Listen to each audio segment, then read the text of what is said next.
Chers amis, bonjour, content de vous retrouver à nouveau. Que Dieu bénisse tous ceux qui nous ont rejoints. C'est pour moi un privilège de m'adresser à vous, une centaine de personnes, grâce rendue au Seigneur. Alors, le sujet du jour, c'est les trois défaites de Satan. Apocalypse chapitre 12 nous montre une guerre cosmique entre le bien et le mal, entre Dieu et Satan, entre le royaume de Dieu et le royaume des ténèbres. Et on peut aussi dire entre l'Église de Dieu et Satan. Il y a une guerre fratricide entre le royaume des ténèbres et le royaume de lumière. Et la terre, notre globe, est le réceptacle de cette guerre. Alors, le premier texte que je vous propose se trouve dans Apocalypse, le chapitre 12, et que l'Éternel nous envoie vraiment son esprit pour que nous puissions comprendre le sujet. Un grand signe parut dans le ciel, une femme enveloppée du soleil, la lune sous ses pieds et une couronne de 12 étoiles sur sa tête. Elle était enceinte et elle criait, étant en travail, dans les douleurs de l'enfantement. Un autre signe parut encore dans le ciel, et voici, c'était un grand dragon rouge, ayant 7 têtes et 10 cornes, et sur ses têtes 7 diadèmes. Sa queue entraînait le tiers des étoiles du ciel, et les jetait sur la terre. Le dragon se tint devant la femme qui allait enfanter, afin de dévorer son enfant, lorsqu'elle l'aurait enfanté. Elle enfanta un fils qui doit paître toutes les nations avec une verge de fer, et son enfant fut enlevé vers Dieu et vers son trône. Une femme qui est habillée, qui est enveloppée du soleil. Une femme qui a une couronne sur la tête. Et sous la couronne, il y a 12 étoiles, qui a la lune sous ses pieds. Et cette femme-là, elle est enceinte. Elle est sur le point d'accoucher, et en face, on trouve un dragon prêt à manger, à dévorer l'enfant qui va naître.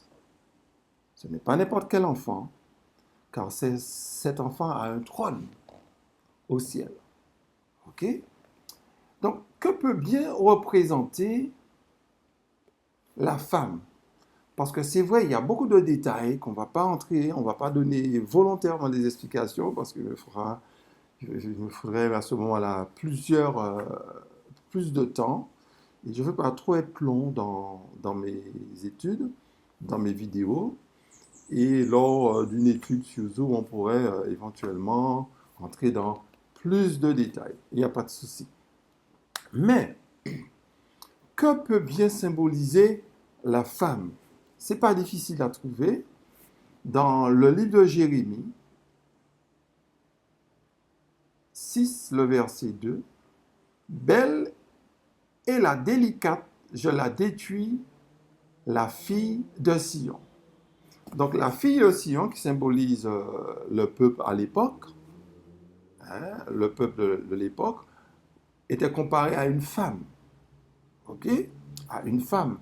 N'oubliez pas, comme je dis toujours, une femme elle est séduisante, elle est appelée à séduire, à ramener les gens à Christ. Non pas à séduire pour attirer les gens vers elle, mais elle est amenée à séduire pour attirer les gens à Christ. Osée 2, verset 18, « En ce jour-là, dit l'Éternel, tu m'appelleras plus mon mari, tu m'appelleras plus mon maître. » Notez. Alors, remarquez le texte où l'Église ne va plus considérer Dieu comme un maître, quelqu'un qui nous empêche de tourner en rond, mais comme mon mari. Donc, on voit que l'Église, là, est symbolisée comme étant une femme. Alors, puisque nous avons vu femme, la femme d'Apocalypse chapitre 12 représente l'Église, la question est maintenant, à quelle période, à quelle période de l'histoire du monde que cette femme apparaît? Alors, c'est très facile, certains peuvent dire, oui, c'est à partir de l'Église chrétienne, comme je l'ai déjà entendu. Mais notez que la femme, elle est enceinte. Cette femme-là doit accoucher d'un enfant qui doit paître les nations. Et cet enfant a un trône. Donc ça ne peut pas être l'Église chrétienne. Puisque cette femme doit donner naissance à un enfant. Donc c'est une femme qui est là avant la naissance de l'enfant. Okay? La naissance de l'enfant, c'est quoi? C'est quelle église qui est apparue avant? Oui, vous avez trouvé l'église juive. Donc la femme habillée du soleil n'est autre que le judaïsme, prêt à donner naissance au Messie, à Jésus-Christ. Regardez le verset 5, il nous a dit, elle enfanta un fils qui doit paître toutes les nations avec une verge de fer. Et son enfant fut enlevé vers Dieu et vers son trône. Donc l'inspiration nous dit quoi? L'inspiration nous dit que cet enfant a une verge de fer. La verge représente, dans Apocalypse 19, le verset 15, cette verge réapparaît, de sa bouche sortait une épée aiguë pour frapper les nations. Il les pètera avec une verge de fer et il foulera la cuve du vin de l'ardente colère du Dieu Tout-Puissant. Donc cette verge-là, qui est cette personne? Il était revêtu d'un vêtement teint de sang. Son nom est la parole de Dieu. Donc cette personne-là n'est autre que Jésus-Christ lui-même. Donc Jésus-Christ a une verge, cela veut dire que c'est sa parole. C'est sa parole, mes amis. Donc, Apocalypse chapitre 12 nous parle de l'Église juive qui devait donner naissance à Jésus-Christ, à notre Messie, n'est-ce pas? À Jésus-Christ. La prophétie que nous trouvons dans Daniel chapitre 9, les 490 années, fait allusion à cela. Ok? Donc, Satan fera tout pour empêcher la naissance de cet enfant. Il fera tout. Et notez le nom de l'étude, je ne sais pas si je l'ai donné, c'est les 3 défaites de Satan. Ok? Donc, à quel moment va-t-il subir sa première défaite? Sa queue entraînait le tiers des étoiles du ciel et les jeta sur la terre. Le dragon se tint devant la femme qui allait enfanter afin de dévorer son enfant lorsqu'elle aurait enfanté. Donc, à quel moment va-t-il se tenir devant la femme? Lorsqu'ils furent partis, voici un ange du Seigneur apparut en songe à Joseph et dit, lève-toi, prends le petit enfant et sa mère, fuis en Égypte, reste-y jusqu'à ce que je te parle, car Hérode cherchera le petit enfant pour le faire périr. Donc, quand on dit le dragon se tient devant la femme pour dévorer son enfant, le dragon n'était pas là physiquement, ce n'était qu'à travers Hérode, ce n'était qu'à travers l'armée romaine qu'il viendra manger, il essaiera du moins manger cet enfant. Ok? Manger cet enfant. Alors, la femme, certains pensent que c'est Marie, au moment où Marie accouche, c'est pas faux. Mais n'oublions pas que Marie était membre de l'Église juive. Alors, quand on dit, vaut mieux dire que c'est l'Église juive. Maintenant, pour que l'enfant naisse, n'est-ce pas, il fallait qu'il naisse d'une femme. Et la femme a été Marie. Dévorer l'enfant, Satan se servira de l'armée romaine, n'est-ce pas, pour pouvoir manger l'enfant, pouvoir dévorer l'enfant, pouvoir tenter de dévorer l'enfant. C'est ce que l'on trouve dans la tragédie des siècles, n'est-ce pas? La tragédie des siècles confirme ce que dit la Bible, hein, et la statistique n'apporte rien de nouveau, confirme ce que dit la Bible. La chaîne prophétique dans laquelle apparaissent ces symboles commence au 12e chapitre de l'Apocalypse avec le dragon qui tente de supprimer Jésus à sa naissance. Le dragon nous est dit, c'est Satan, c'est lui en effet qui poussa Hérode à attenter au jour du Sauveur. Mais l'Empire romain, dont le paganisme était la religion officielle, fut le principal instrument de Satan dans sa guerre contre le Christ et son peuple. Au cours des premiers siècles de l'ère chrétienne, il en résulte que si le dragon représente Satan, il représente aussi à un point de vue secondaire l'Empire romain. Donc, la servante Seigneur n'a fait que confirmer l'explication que nous avons donnée. Ok? Gloire soit rendue à Dieu.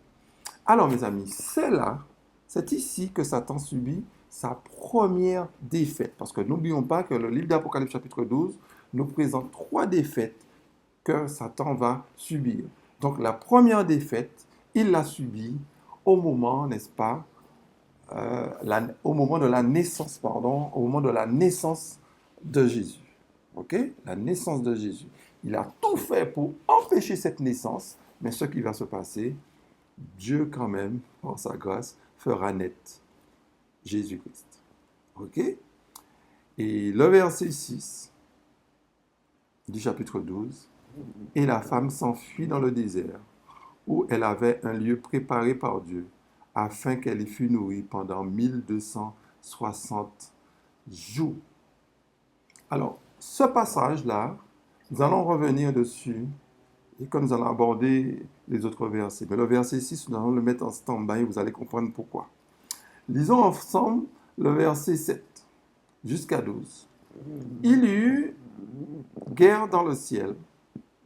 Michel et ses anges combattirent contre le dragon. Et le dragon et ses anges combattirent. Mais ils ne furent pas les plus forts, et leur place ne fut plus trouvée dans le ciel. Il fut précipité, le grand dragon, le serpent ancien appelé le diable et Satan, celui qui séduisit toute la terre. Il fut précipité sur la terre, et ses anges furent précipités avec lui. Et j'entendis dans le ciel une voix forte qui disait, « Maintenant le salut est arrivé, et la puissance et le règne de son Dieu, et l'autorité de son Christ, car il a été précipité, l'accusateur de nos frères, celui qui les accusait devant notre Dieu, jour et nuit.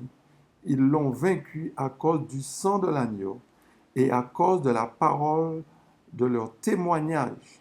Ils n'ont pas aimé leur vie jusqu'à craindre la mort. C'est pourquoi réjouissez-vous, cieux, et vous qui habitez dans les cieux, malheur à la terre et à la mer, car le diable est descendu vers vous, animé d'une grande colère, sachant qu'il a peu de temps. Alors, ce passage, il nous faut bien négocier cela, parce que ces versets que nous venons de lire nous montrent aussi la seconde défaite de Satan. La Bible nous dit qu'il y eut guerre dans le ciel. À quel moment qu'il y eut guerre dans le ciel, dont parlent ces versets-là, ce n'est qu'après la mort de Jésus, au moment de sa résurrection. Au moment de sa résurrection, il y eut guerre dans le ciel. Quand il est mort, il est ressuscité, il monte, n'est-ce pas? Il présente sa main, ses mains, ses cordes, etc. devant Dieu, où Dieu accepte l'offrande. À ce moment-là, il y a eu guerre dans le ciel. Alors, notez que le texte nous dit « et sa place ne fut plus trouvée dans le ciel ». Le fait qu'on dise plus, cela veut dire qu'il avait accès auparavant. Rappelons-nous le texte de Job, n'est-ce pas? Job 1, le verset 6 à 7. « Or, les fils de Dieu vinrent un jour se présenter devant l'Éternel, et Satan vint aussi au milieu d'eux. L'Éternel dit à Satan, « D'où viens-tu » Et Satan répondit à l'Éternel, « De parcourir la terre pour m'y promener. » Donc, remarquez que Satan avait accès au ciel à ce moment-là. Il avait accès au ciel. Dieu ne l'a pas chassé tout de suite quand il s'est révolté. Il fallait qu'il monte sa politique. Il fallait qu'il argumente, n'est-ce pas? Parce qu'il a accusé Dieu. Ce n'est qu'à la croix, n'est-ce pas? Là, il a été trop loin. Ce n'est qu'à la croix. Sa place ne fut plus trouvée dans le ciel. Donc, il fut chassé. Donc, le champ d'activité de Satan, c'est sur la terre. Il n'a plus d'accès nulle part. OK? Dans Jésus-Christ, dans le livre Jésus-Christ, le chapitre 79, la page 765 va confirmer ce que nous venons de dire. Satan se vit démasqué, son système de gouvernement était dévoilé aux yeux des anges qui n'ont pas péché et devant tout l'univers céleste. Il s'était fait connaître comme meurtrier en versant le sang du Fils de Dieu. Ils avaient perdu les dernières sympathies des êtres célestes.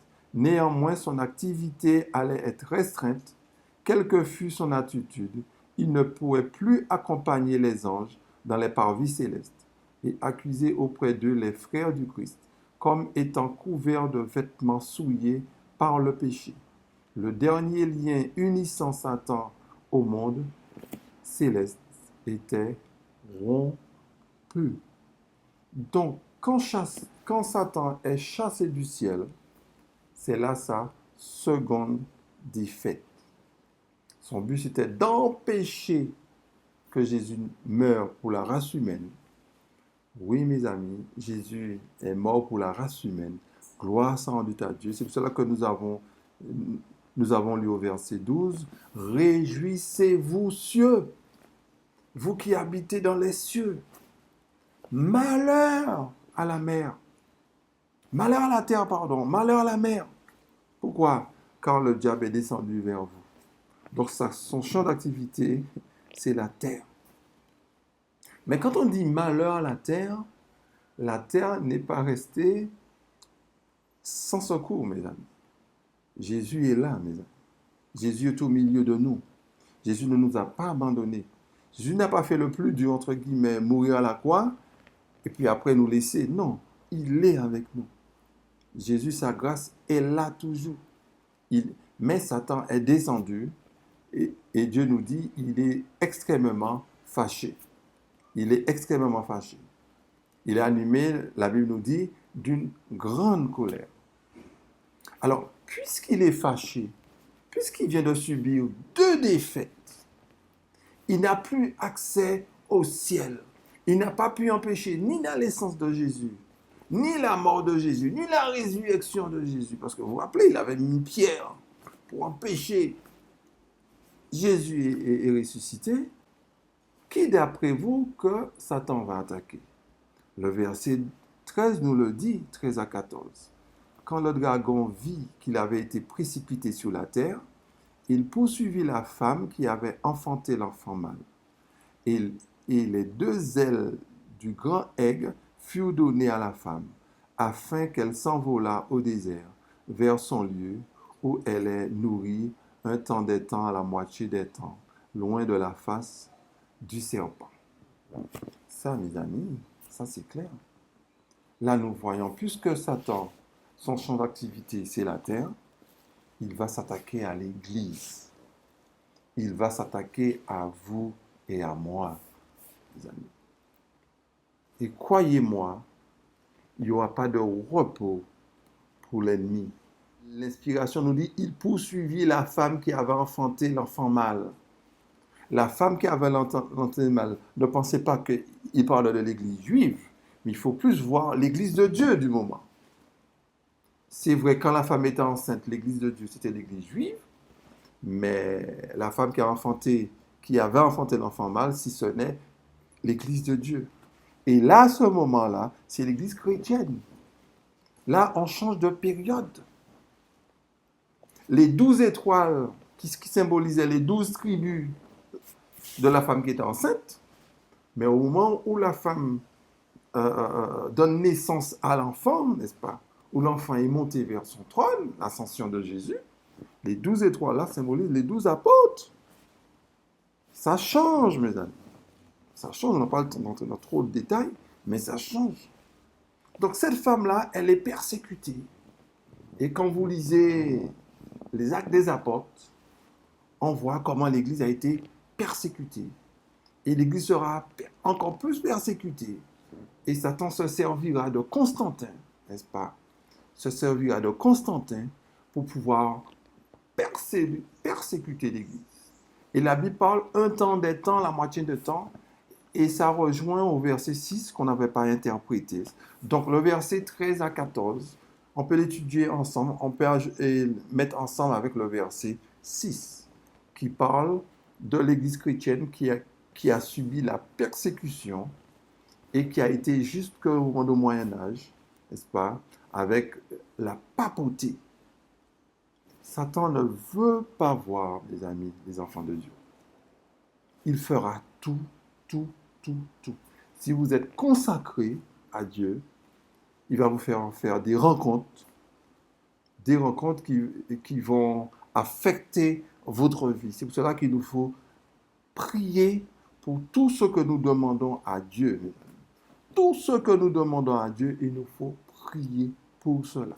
Le métier que nous allons choisir, le partenaire, la partenaire que nous allons choisir, tout, il nous faudra prier pour pouvoir arriver au port, parce que son but, c'est de nous détruire, mes amis. Donc, Satan a tout fait pour détruire l'Église. Et qu'est-ce qu'on constate? Le verset 15. Et de sa bouche, le serpent lança de l'eau comme un fleuve derrière la femme, afin de l'entraîner par le fleuve.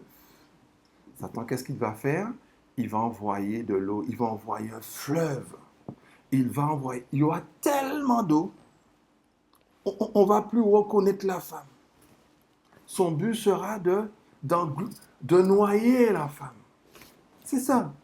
Notez que le fleuve est envoyé par Satan lui-même. Donc le fleuve ne vient pas de Dieu. Donc il nous faut trouver que symbolise le fleuve. Mais notez que l'ennemi va changer de tactique. Il persécute la femme, certes, au départ, versets 13 à 14, mais il va accentuer sa persécution d'une manière particulière en envoyant un fleuve. Que peut bien symboliser un fleuve quand il y a beaucoup d'eau? Que peut bien symboliser ça? Apocalypse 17, le verset 15. Il me dit, les eaux que tu as vues, sur lesquelles la prostituée est assise, ce sont des peuples, des foules, des nations et des langues. Certes, Apocalypse 17 est une autre prophétie. Mais pourquoi nous l'avons pris? C'est pour parler de l'eau, du fleuve. Donc Satan enverra des personnes inconverties. Ça nous rappelle Matthieu 13, pendant que les gens dormaient, l'ennemi sema l'ivraie. Donc le fleuve représente l'ennemi qui envoie ses agents, les agents de l'ennemi. Donc au sein du christianisme, au sein de l'Église de Dieu, il y a les ennemis de l'Éternel. Quel que soit partout où des croyants se réunissent, on trouve ces deux camps-là, ces deux semences, c'est-à-dire la bonne semence et l'ivraie. Donc, en l'occurrence, dans cette prophétie, la Bible parle de fleuve, prêt à entraîner la femme. La femme, c'est à peine si on peut la distinguer. C'est ce qui explique pourquoi nous avons du mal à reconnaître l'Église de Dieu. Mais notez qu'on voit quand même l'Église. On voit quand même l'Église. On a envie de la laisser. On a envie, je ne sais pas quoi. Mais mes amis, l'Église, elle est là. Et nous allons voir plus tard le plan que Dieu a pour son Église. Mais Satan fait tout pour la détruire. Alors, comment va-t-il s'y prendre? Comment va-t-il envoyer ce fleuve-là des gens inconvertis? Premier écrit, la page 226. Satan et ses anges décidèrent qu'il y avait un moyen plus efficace pour détruire les âmes. Un moyen ayant plus de chances de réussite. Bien que les chrétiens aient été appelés à souffrir, leur fermeté et la bienheureuse espérance qui leur encourageait donnaient de la hardiesse aux plus faibles et les rendaient capables d'affronter la torture et la flamme des bûchers. Ils imitaient la noble attitude de Christ lorsque devant leur bourreau, par leur constance et la gloire de Dieu qui reposait sur eux, ils convainquaient les autres de la vérité. Satan, donc, décida qu'il devait employer une manière plus douce qu'il avait déjà altéré les doctrines de la Bible et les traditions qui devaient prendre des millions d'âmes, s'enracinaient profondément. Refoulant sa haine, il décida de conseiller à ses sujets de ne plus employer de telles persécutions, mais de faire adopter par l'Église différentes traditions pour remplacer la foi qui a été donnée une fois aux saints. Vous avez compris ça? Au début, quand nous lisons les Actes des Apôtres, il a persécuté l'Église. On trouve ça dans la Bible. Il a persécuté l'Église. Mais à un moment donné, au début du IVe siècle, avec Constantin, il va changer de tactique. Les persécuteurs vont se christianiser. N'est-ce pas? Ils vont se christianiser.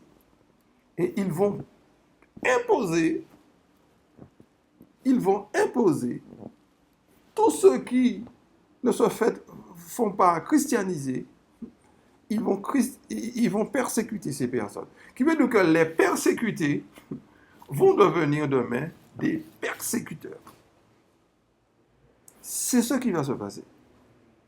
L'Église s'est laissée avoir, mes amis. L'Église s'est laissée avoir. L'Église faisait énormément de miracles à l'époque.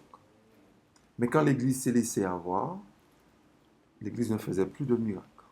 Parce que l'Église s'est laissée corrompue. Vous comprenez? Avant, c'était difficile pour l'Église. Ce sabbat, on se réunissait chez le frère Dupont, par exemple. Mais sabbat prochain, il fallait se réunir ailleurs parce qu'on était persécutés. Il n'y a pas d'église. C'était une persécution. Et c'est pour cela que je dis que quand nous lisons le Nouveau Testament, il nous faut faire très attention quand nous lisons le Nouveau Testament. Ne cherchez pas dans le Nouveau Testament une église chrétienne établie, il y a un temple là. Ne cherchez pas ça. Ne cherchez pas où on va trouver un bâtiment où les gens... Ne cherchez pas ça. Il faut tenir compte du contexte. Quand vous étudiez la Bible, il faut tenir compte de l'inspiration. Il faut tenir compte du contexte social. N'essayons pas de voir une église comme nous l'avons au XXIe siècle. On descend à Morija, on descend à Smyrne, on va à Paris, on va à Bagneux, on va à Salem, on va... Non, non, non, non, non, non, non. Ne cherchons pas une église comme ça. Au début, l'église se réunissait chez les frères et sœurs dans la nature. OK? Mais malgré il y avait ça, plus on tuait des chrétiens, plus il y avait des chrétiens. Qu'est-ce que Satan va faire? Il va cesser la persécution. Et il va s'attaquer à la doctrine de l'Église. Et il n'y a pas plus dangereux que s'attaquer à la doctrine. Et quand vous vous attaquez à l'Église, à la doctrine de l'Église, quand vous prenez la tête, attention, la doctrine de l'Église n'est pas attaquée par le bas. La doctrine de l'Église sera attaquée par la tête, par les dirigeants. Une fois que les dirigeants vont changer la doctrine de la Bible, là vous avez tout le peuple. Et c'est ce qui s'est passé. Et qu'est-ce qui s'est passé? Ils ont changé le 7e jour, le premier jour. Ils ont changé la doctrine. Ils ont changé tout le registre. Ils ont changé ils ont mis un catéchisme à la place. Et c'est ce qui fait, maintenant, le christianisme a été récupéré par le catholicisme. Et le catholicisme maintenant, c'est la première église chrétienne. Alors qu'on sait ce que Rome a fait, c'est les Romains ont crucifié Jésus. Vous avez vu comment l'ennemi a réussi à récupérer le christianisme. Et nous sommes au 21e siècle. Nous sommes au 21e siècle. Satan, il fait la même chose. Une fois qu'il a pris la tête, il a pris tout le corps. Donc c'est pour cela qu'il est important, n'est-ce pas, d'étudier notre Bible. On doit avoir du respect pour les dirigeants d'église, on doit avoir du respect pour les pasteurs. Mais les pasteurs ne sont pas infaillibles. On ne doit pas dire ainsi a dit le pasteur. L'église non plus n'est pas infaillible. On ne doit pas dire ainsi a dit l'église, mais on doit dire ainsi par l'Éternel. Tout ce que nous disons doit venir de la Bible. Donc le fleuve que Satan va envoyer n'est autre que des inconvertis, et le but des inconvertis sera de changer la doctrine. Et les inconvertis seront surtout au niveau de la tête. Une fois qu'il possède la tête, je répète, il a tout le corps. Alors, Satan est-il plus fort que Dieu? Non. Satan va-t-il triompher? Non. 1000 fois, non. Satan n'est pas plus fort que Dieu. Alors, Dieu a son plan, mes amis. Dieu a son plan. N'oubliez pas, dans Message choisi, pour ceux qui sont censés de laisser la barque, Satan accomplira des miracles pour séduire le monde. Il voudra régner en souverain. L'Église semblera peut-être sur le point de tomber, mais elle ne tombera pas. Elle subsistera après que les pécheurs de Sion auront été éliminés, la balle enfin séparée du précieux grain. Ce sera une dure épreuve, mais nécessaire. Seuls ceux qui auront vaincu par le sang de l'agneau et par la parole de leur témoignage se trouveront parmi les fidèles, exempts de toute souillure, dans la bouche desquels ils se sont trouvés, non, dans la bouche desquels il s'est trouvé aucun mensonge. Il faut nous dépouiller de notre propre justice et nous vêtir de la justice du Christ. Donc, remarquez, le peuple de Dieu non converti dans l'Église, n'est-ce pas, que Satan va utiliser pour entraîner loin l'Église.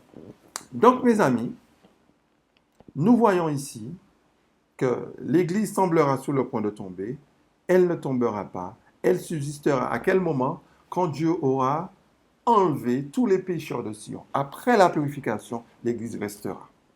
Tant que Dieu n'a pas purifié l'Église, l'Église semblera sur le point de tomber, puisqu'elle est emportée par le fleuve, par le courant, comme on dit, par le courant.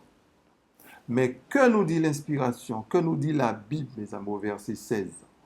Et n'oublions pas le verset 16, parce que le verset 16, c'est là qu'on voit la troisième défaite de Satan. La terre secourut la femme, et la terre ouvrit sa bouche et engloutit le fleuve que le dragon avait lancé de sa bouche.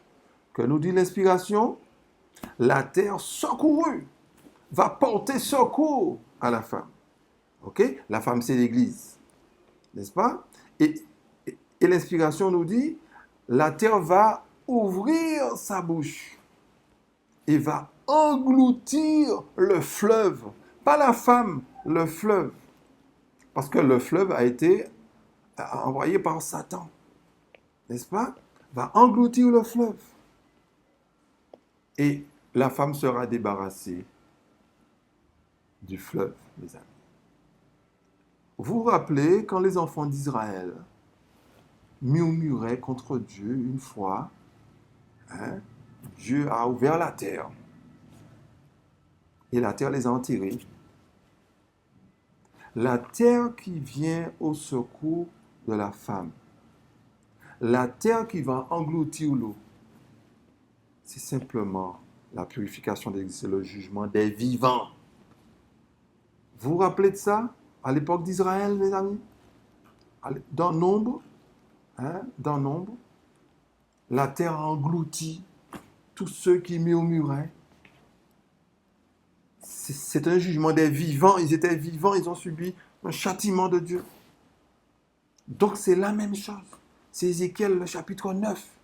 mes amis. Hein, quand je dis Nombre, c'est Nombre 16, pour ceux qui veulent la référence. Nombre 16, le verset 32. OK? Donc, n'oublions pas ce qui est écrit, mes amis. La terre va venir au secours de la femme. Donc, Dieu va ôter de l'Église, Dieu va purifier son Église. Ézéchiel, le chapitre 9, le verset 4 à 6. L'Éternel lui dit, passe au milieu de la ville, au milieu de Jérusalem, et fais une marque sur le front des hommes qui soupirent et qui gémissent à cause de toutes les abominations qui s'y commettent. Et à mes oreilles, il dit aux autres, passez après lui dans la ville, et frappez que votre œil soit sans pitié, et n'ayez point de miséricorde. Tuez, détruisez les vieillards, les jeunes hommes, les vierges et les femmes, et les femmes, pardon. Mais n'approchez pas de quiconque aura sur lui la marque, et commencez par mon sanctuaire. Ils commencèrent par les anciens qui étaient devant la maison. Ézéchiel, le chapitre 9, nous parle d'une purification. Donc, la femme, elle est méconnaissable. L'Église est méconnaissable. Dieu l'avait prophétisé. Dieu l'avait prophétisé, mes amis. Et la terre viendra au secours de la femme. Alors, je sais qu'on a coutume de dire que la terre, là, symbolise au moment où les chrétiens ont fui l'Europe. Hein, on fuit l'Europe, on bâtit les États-Unis. Bon, je respecte cette croyance. C'est vous. Je respecte cette croyance. Je respecte cette croyance. Mais moi, j'y crois pas. Parce que la terre va venir au secours de la femme. Ce qui veut dire, la femme à ce moment-là, il n'y a plus d'ivraie dedans. Et quand les chrétiens ont fui l'Europe, ceux qui ont fui l'Europe, il n'y a pas d'ivraie dedans. Nous connaissons tous l'histoire des États-Unis. Nous connaissons tous comment les chrétiens ont pillé aussi les Indiens. Ils ont bâti une nation, certes. On a coutume de dire ça, on a raison de le dire. Mais le sang a coulé. On oublie de dire les atrocités, on oublie de dire ça. Donc, il y avait des chrétiens scélérats là. N'est-ce pas? Donc n'appliquons pas ce verset aux chrétiens qui vont fuir l'Europe. Non. La terre secourut la femme, c'est simplement, il se débarrasse du fleuve, qui veut dire, il enlève l'ivraie. C'est ça. Il enlève l'ivraie. C'est la purification de l'Église, ce que nous venons de lire dans Ézéchiel, le chapitre 9. C'est la Bible, les amis, qui parle. On est d'accord?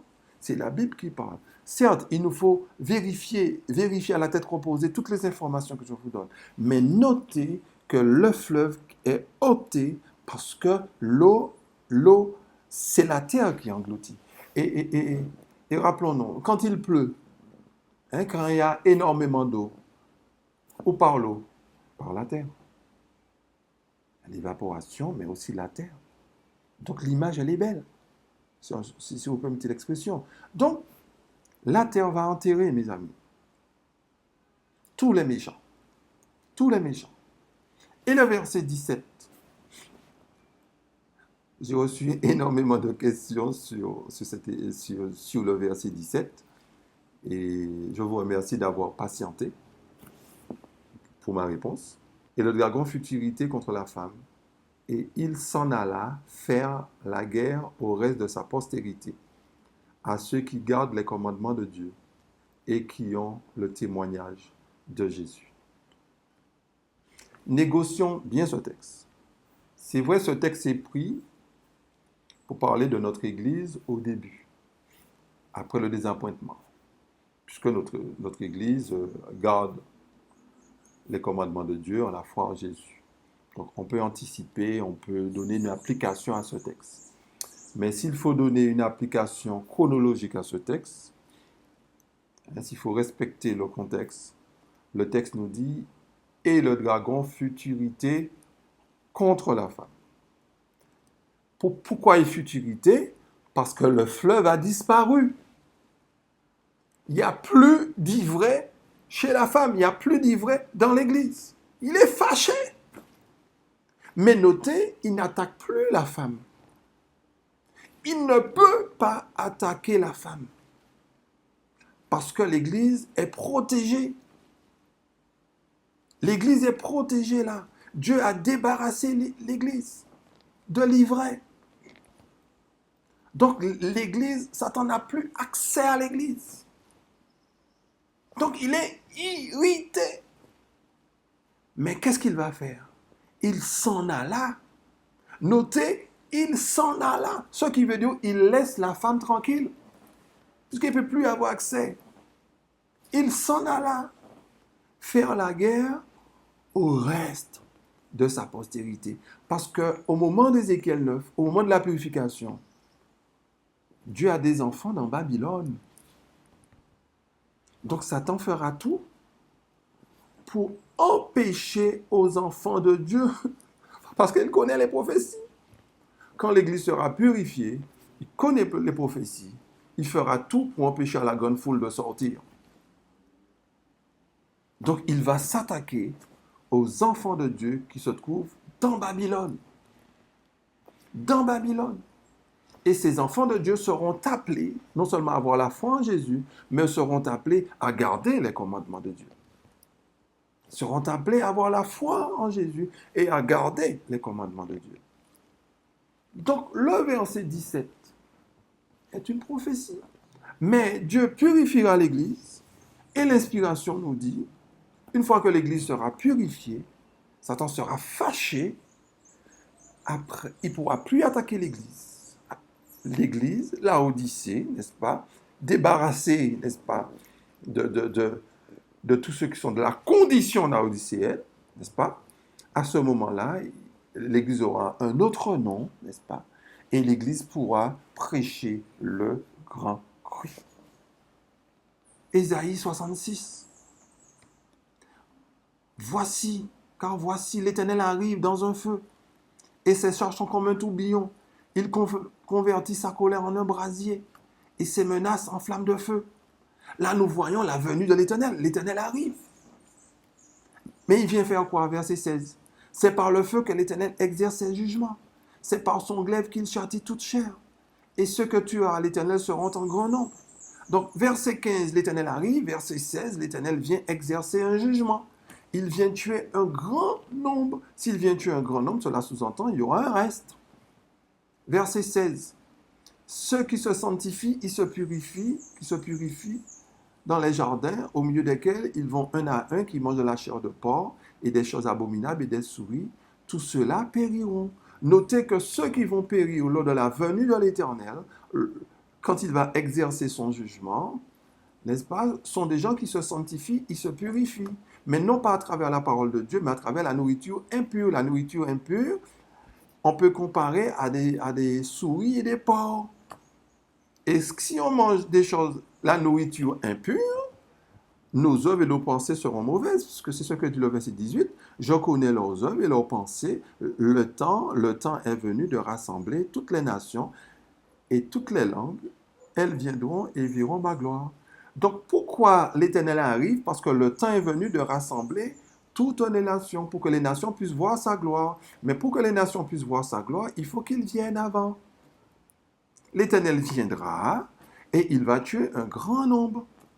N'est-ce pas? Il va tuer un grand nombre.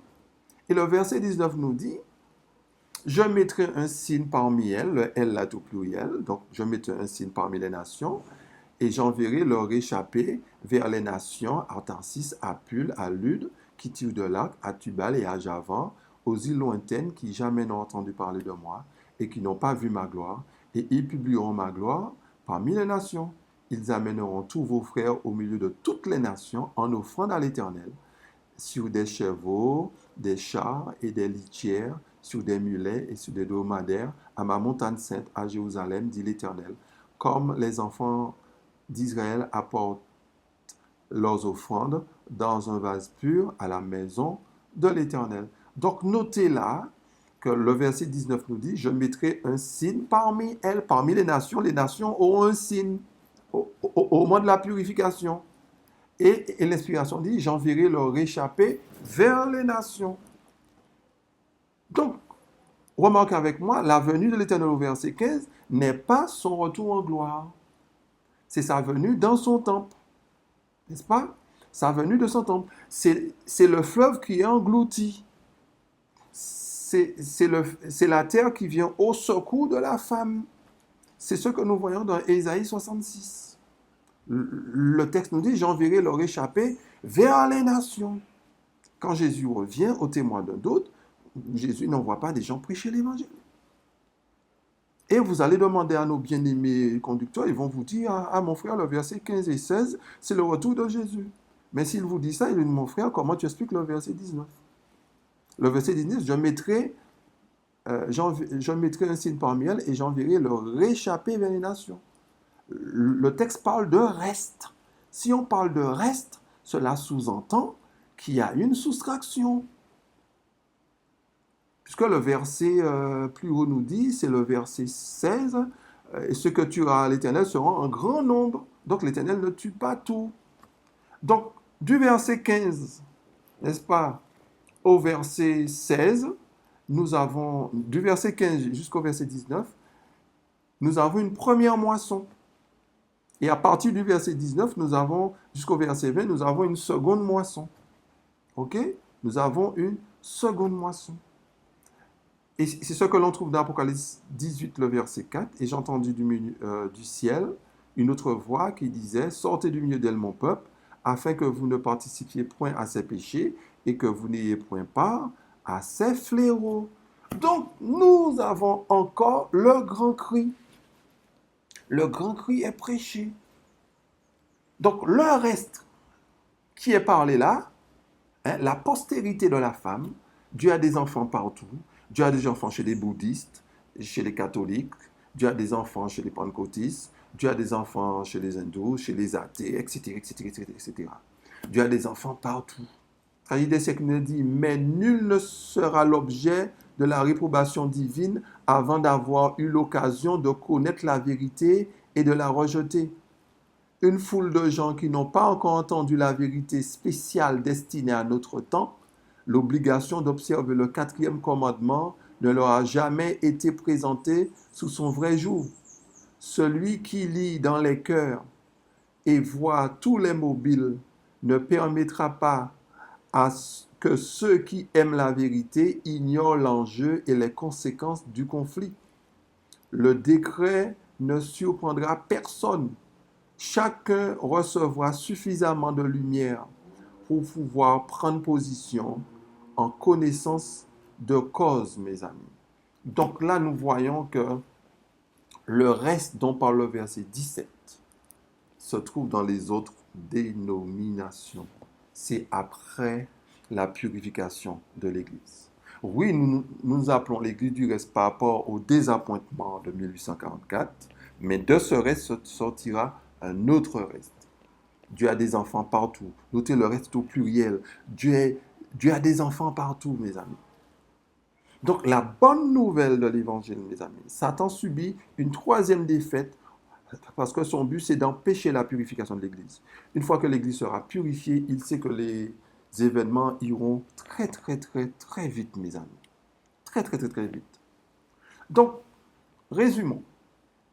Satan qui subit 3 défaites. La première, c'est au moment de la naissance de Jésus. La seconde, au moins il fut chassé dans le ciel.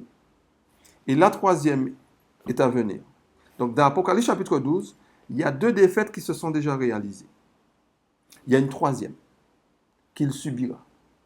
Et cette 3e défaite, au fait, Dieu veut nous associer à sa victoire. Dieu veut nous associer à sa victoire. Cette 3e défaite, c'est son Église qui va l'accorder, qui va lui donner par sa grâce. Dieu compte sur nous, mes amis. Dieu veut que l'on puisse se pencher sur les prophéties. Cessons de rejeter. Asseyez-vous, étudiez. Quand vous étiez dans d'autres dénominations, dans la grande église, est-ce que vous avez demandé au prêtre l'autorisation pour étudier? Non. Vous avez étudié avec l'aide du Saint-Esprit. Là, maintenant, nous sommes devenus protestants, nous sommes affiliés à une église. Il nous faut demander à X, à Z, qu'est-ce que tu penses de tel... Non, arrêtez, mes amis. Étudions pour nous-mêmes. Étudions pour nous-mêmes. Donc, puisse Dieu nous bénir. Puisse Dieu nous associer à sa victoire, car la troisième défaite, c'est nous, avec la grâce du Seigneur, qui allons l'infliger. La troisième défaite. Satan fera tout pour que nous ne soyons pas dedans. Mais c'est écrit, mes amis. C'est nous qui allons l'infliger, Seigneur. Cachons-nous derrière la croix du calvaire, Seigneur. Et Dieu lui-même, c'est lui qui va ôter livrer. Ce n'est pas vous et moi, ce n'est pas nous qui allons faire quoi que ce soit. C'est Dieu qui va ôter livrer au sein de l'Église. Une fois que l'Église sera purifiée, mes amis, Satan mettra la loi du dimanche. Ça sera pour faire distraction. Il va proposer la nourriture, il va proposer de résoudre le chômage, mais à condition d'entrer dans le système, le nouvel ordre mondial, à condition d'entrer dans le système. Ça sera une forme de diversion qu'il fera. La loi de dimanche, ça sera une diversion. Un jour, on va encore revenir là-dessus pour vous montrer ça. Ça sera une diversion. Mais gloire à Dieu, Dieu aura un peuple qui ne va pas se laisser distraire. Réécoutez les études sur Appel à la 11e heure, surtout à la 11e heure, où on montre au moment de l'image de la bête, au moment de l'image de la bête, que le grand cri se fera, mes amis. Alors, puisse Dieu nous bénir.